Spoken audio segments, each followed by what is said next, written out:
பண்ணோம்னா முதல்ல இவங்களை டிஸ்டர்ப் பண்ணி வெளியே துரத்தணும். இதை வந்து வெளியே அனுப்பிச்சோம்னா தான் கொஞ்சம் இதை செக் பண்ண முடியும். ஸோ நம்ம இப்போ என்ன பண்ணுறோம்னா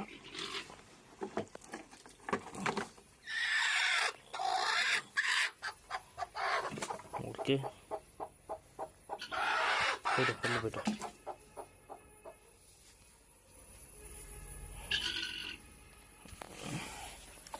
இதில் என்ன பண்ணோம்னா கொஞ்சம் நல்லா இருக்க முட்டையை மட்டும் நம்ம எடுத்துட்டு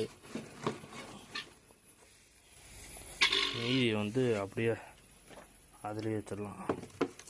கொஞ்சம் இருட்டு தேவை.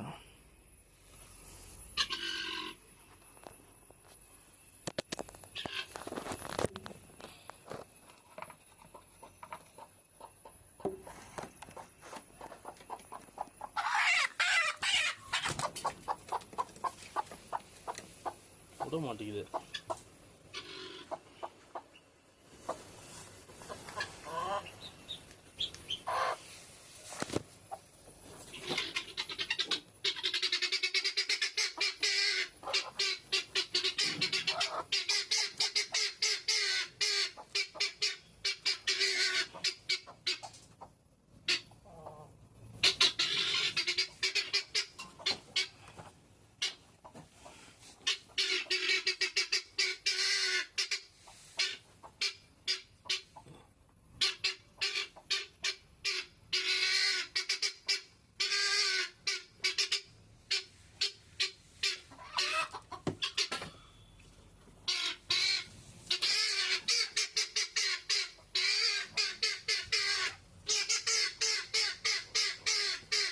நம்ம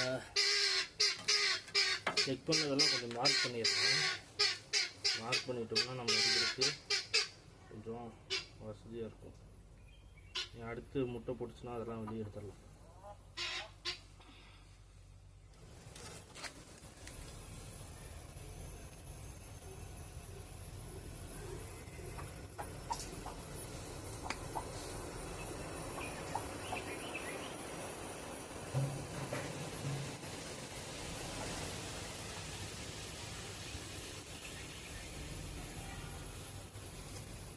ஸோ செக் பண்ணதெல்லாம் இதெல்லாம் பார்த்திங்கன்னா கருவே ஒன்றும் கூட்டல, லைட்டாக இதாக இருக்குது. இதுலேயே வச்சிடலாம். வச்சுட்டு அப்படியே நம்ம டேட் மட்டும் சேஞ்ச் பண்ணி வச்சிடலாம்.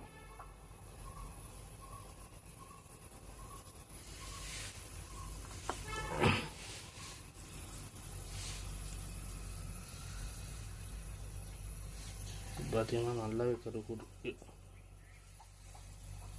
இந்த முட்டையில் நல்லாவே கரு கூடியிருக்கு.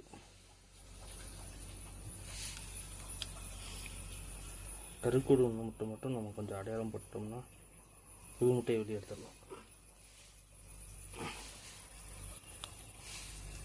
இது புது முட்டை படிச்சுன்னு தெரியுதா?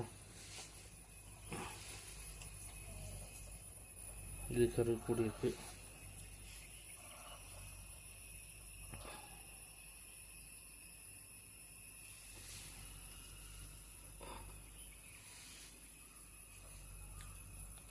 சரி, முட்டை தூக்குனாலே தெரிஞ்சிடும். மேக்ஸிமம் வந்து அது கரு கூடி இருக்கா கூடலையாங்கிறது வந்து முட்டையை தூக்குனாலே தெரிஞ்சிடும்.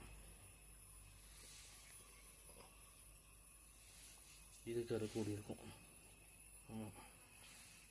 இது புது முட்டை.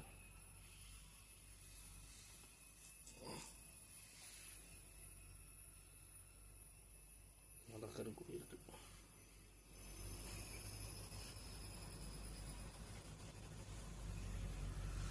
ஓகே, இந்த 2 முட்டை மட்டும் நம்ம எடுத்துக்கலாம்.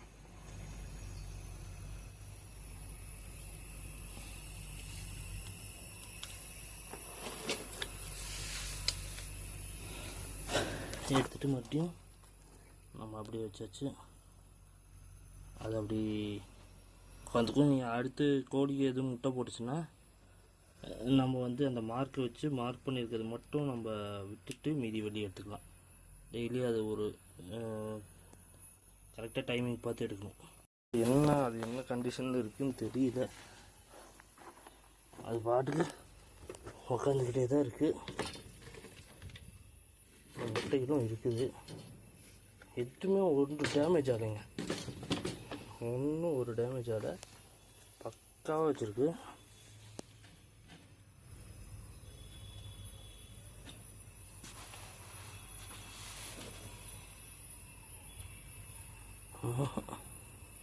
எதுலையுமே கரு கூடல.